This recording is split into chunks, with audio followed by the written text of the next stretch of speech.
Praise the lord. ప్రభువైన యేసు నామములో అందరికీ వందనములు.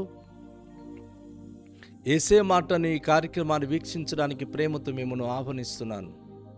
ఈ దినము అపోస్తలుడైన పౌలు కొరింథీయులకు రాసిన 2వ పత్రిక 8వ అధ్యాయం మొదటి 9 వచనాలను ధ్యానించుకుందాం.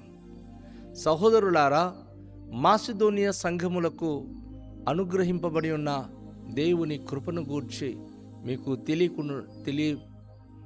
తెలియచేయుచున్నాను. ఏలనగా వారు బహు శ్రమల వలన పరీక్షింపబడగా అత్యధికముగా సంతోషించిరి, మరియు వారు నిరుపేదలైనను వారి దాతృత్వము బహుగా విస్తరించెను.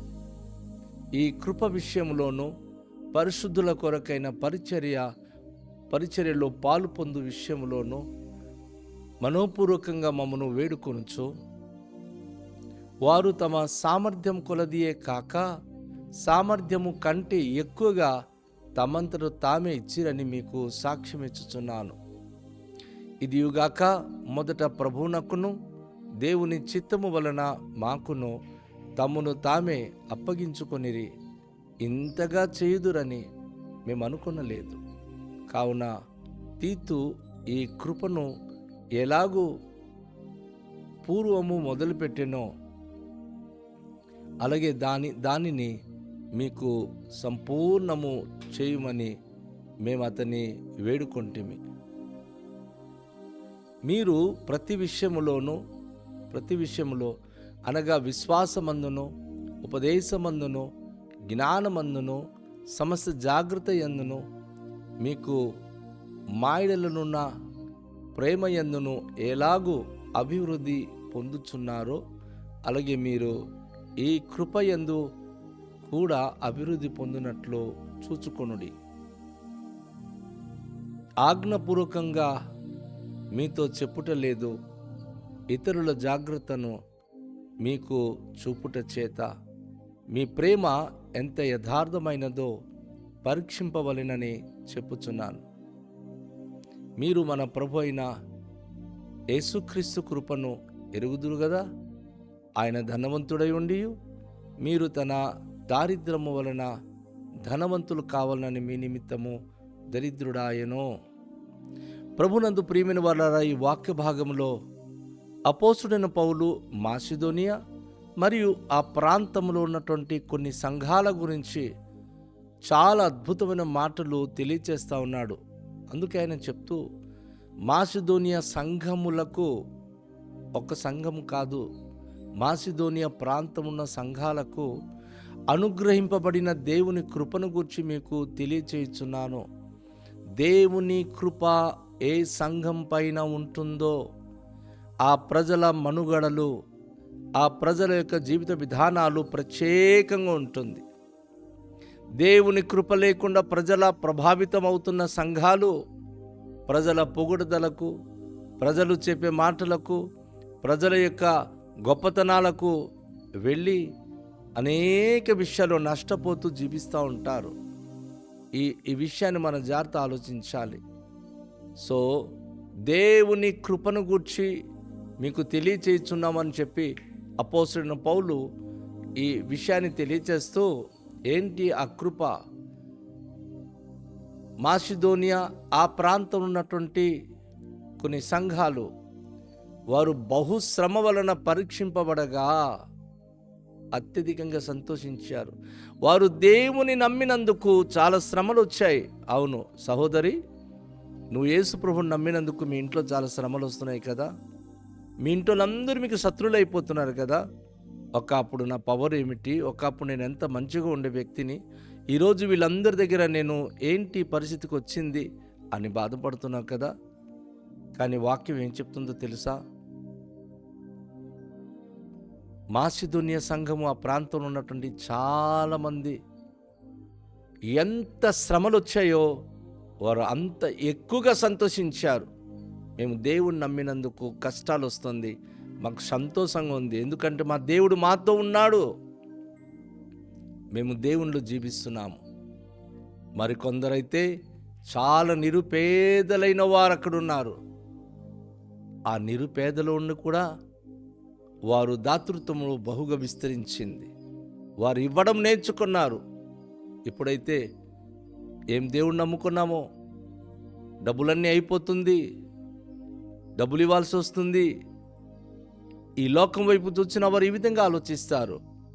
కానీ నిజంగా భక్తి కలిగిన వ్యక్తులు, మేము సేవకునికి సేవ కొరకు ఇస్తున్నాం, దేవుని సేవ జరిగిస్తున్నారు వాళ్ళు. వారికి ఎక్కడి నుంచి వస్తుంది? మనం సహకరించాలి. పరిచర్యలో వారు ఇంకా బలంగా ధైర్యంగా ముందుకు సాగిపోవాలి అనే ఉద్దేశంతో చాలామంది సహకరిస్తారు. అందుకే అపోస్తలుడు పౌలు అంటున్నాడు, వారు బహు శ్రమల వలన పరీక్షింపబడగా అత్యధికంగా సంతోషించారు. వారు నిరుపేదలైన సరే దాతృత్వం విషయంలో బహుగా విస్తరించి ఇవ్వడం అనేది నేర్చుకున్నారు. ఈ కృప విషయంలో, పరిశుద్ధుల కొరకైన పరిచర్యలో పాలు పొందు విషయంలో మనోపూర్వకంగా మమ్మును వేడుకున్నారు. వారు దేవుని యొక్క కృపలో నిండిపోయారు. ఎలా అంటే పరిశుద్ధుల పరిచర్యలో మేము ఎంతైనా సహకరిస్తాం. మనస్ఫూర్తిగా ఎవరు వారికి చెప్పేవారు కాదు. ఈరోజు సంఘానికి హెచ్చరించి పలానా దానికి సహకరించండి అంటే ఎప్పుడు పాస్టర్గా డబ్బులు అడుగుతున్నాడు అని గొనుక్కునేవారు చాలామంది ఉన్నారు. కానీ మాసిదుని సంఘం అలా కాదు. ఆ ప్రాంతంలో ఉన్న సంఘాలు వాళ్ళు ఏం చేస్తున్నారంటే, సేవకుడు పలానా సేవ కోసం ఇంత ఆర్థికంగా కావాలన్నప్పుడు వారు ఏ విధంగా అయినా సరే మనస్ఫూర్తిగా వారు అర్పించడమే తప్ప ప్రశ్నించడం కాదు. ఈరోజు దేవుని బిడ్డలైన చాలామంది ఇచ్చే విషయంలో సమృద్ధి కలిగి ఉంటున్నారు. ఇవ్వడానికి ఇష్టం లేని వారు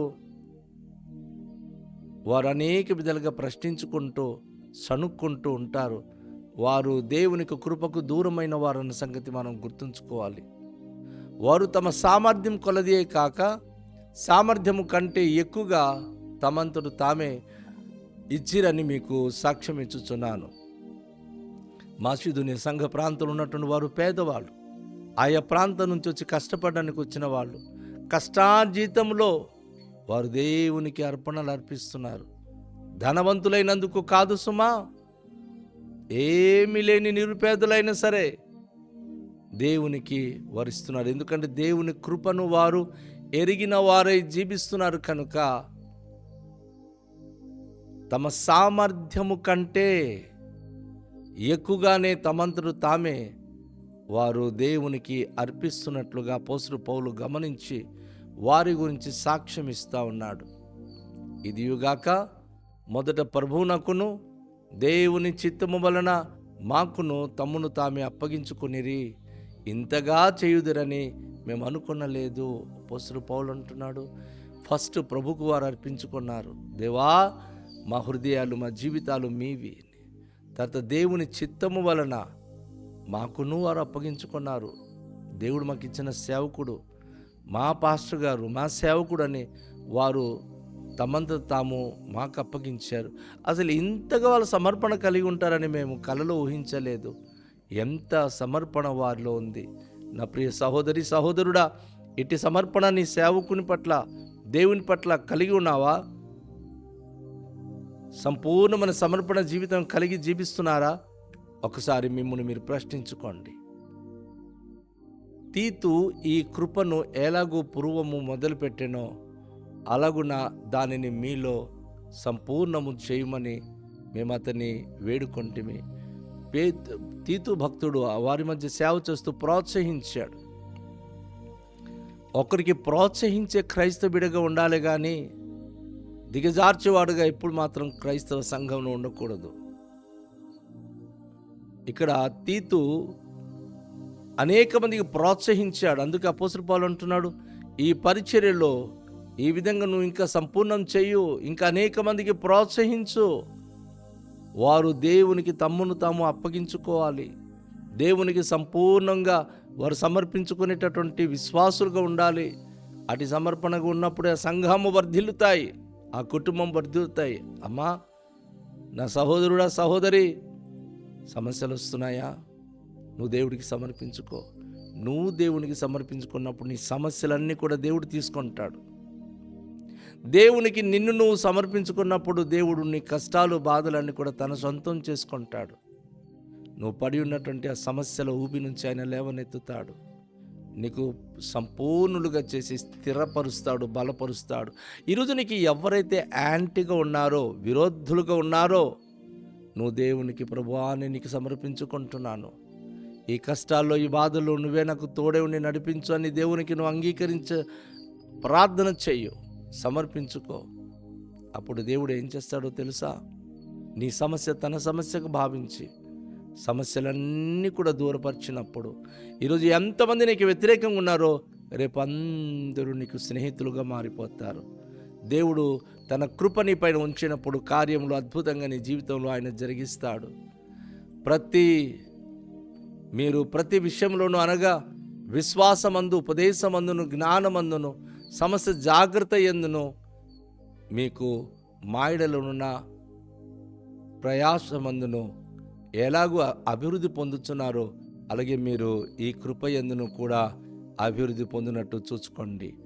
శ్రమల్లో కానీ కష్టాల్లో కానీ అన్నిట్లో విశ్వాసం ఉంచండి, ఉపదేశం వినండి, జ్ఞానం కలిగి ఉండండి, జాగ్రత్తగా ఉండండి, ప్రేమ కలిగిన వారే అభివృద్ధి పొందండి. అలాగే ఈ కృపలో కూడా అభివృద్ధి పొందేవారుగా చూసుకోండి అని అపోస్తలుడు పౌలు తెలియజేస్తున్నాడు. ఆజ్ఞాపూర్వకంగా మీతో చెప్పుటలేదు, ఇతరుల జాగ్రత్తను మీకు చూపుట చేత మీ ప్రేమ ఎంత యథార్థమైనదో పరీక్షించుకోవాలని చెప్పుచున్నాను. ఆజ్ఞాపూర్వకంగా నేను మీకు ఈ విషయాలు చెప్పట్లేదు, కానీ ఇతరుల జాగ్రత్తను మీకు చూపుట చేత మీ ప్రేమ ఎంత యథార్థమైనదో పరీక్షించండి. ఇతరులకు మీరు జాగ్రత్త చెప్తూ మీరు జాగ్రత్తగా ఉండు. మీరు యథార్థమైనటువంటి ప్రవర్తన కలిగి మీ యథార్థమైనదో కాదో మీరు పరీక్షించుకోండి. మీ ప్రేమ ఎంత యథార్థమైనదో పరీక్షించుకోండి అని అపోస్తలుడు పౌలు తెలియచేస్తూ 9వ వచనంలో ఆయన చెప్పిన ఒక విలువైన మాట ఈరోజు యావత్ క్రైస్తవ ప్రపంచానికే ఆశీర్వాదకరమైన మాటలు ఇందులో తెలియజేశాడు. మీరు మన ప్రభు అయిన యేసుక్రీస్తు కృపను ఎరుగుదురు కదా. ఆయన ధనవంతుడై ఉండి మీరు తన దారిద్రము వలన ధనవంతులు కావాలని మీ నిమిత్తము దరిద్రుడాయెను. ఎంత గొప్ప మాట అండి ఇది. యావత్ క్రైస్తవ ప్రపంచము ఈరోజు గమనించాల్సింది ఏమిటంటే, యేసుక్రీస్తు వారి యొక్క కృపను మనం తెలుసుకున్న వారై జీవించాలి. ఆ కృపకున్న గొప్పతనం ఏంటి, ఔన్నత్యం ఏమిటంటే, ధనవంతుడైన దేవుడు తన దారిద్ర్యం వల్ల మన ధనవంతులు కావాలని మన నిమిత్తం దరిద్రుడాయాడు. సామాన్యమైనటువంటి పశుల పాకులు ఆయన పుట్టి మనందరికీ ధనవంతులుగా చేస్తున్నాడు. గొప్ప ఆశీర్వాదకరమైన ప్రజలుగా చేస్తూ ఉన్నాడు. ఈ ఆదివారమున దేవుని యొక్క మాట వింటున్న దేవుని ప్రియ బిడ్డలారా, మనం ఎంత పేదవాళ్ళమైనా, నిరుపేదలైనా, ఎంత కష్టాల్లో కన్నీటితో జీవిస్తున్న వారమైనా గుర్తుంచుకుందాం, మన దేవుడు మనకు ధనవంతులుగా చేయగలిగిన వాడు, ఆశీర్వాదానికి వారసులుగా చేయగలిగిన వాడు, గొప్ప ఉన్నతమైన జీవితాన్ని ఇవ్వగలిగిన వాడు. రండి మనం ఆయనకి సమర్పించుకొని ప్రార్థన చేద్దాం. దయగల తండ్రి, మీ పరిశుద్ధ నామానికి స్తోత్రాలు. ఈ ప్రశస్తమైన సమయంలో మీ కృపను మేము ఎరిగిన వారమై మీ మహిమ కొరకు జీవించే భాగ్యవంతులై ఉండే కృప అనుగ్రహించండి. మీ అందే నిరీక్షణ కలిగి జీవించే ధన్యత మాకు ప్రసాదించండి.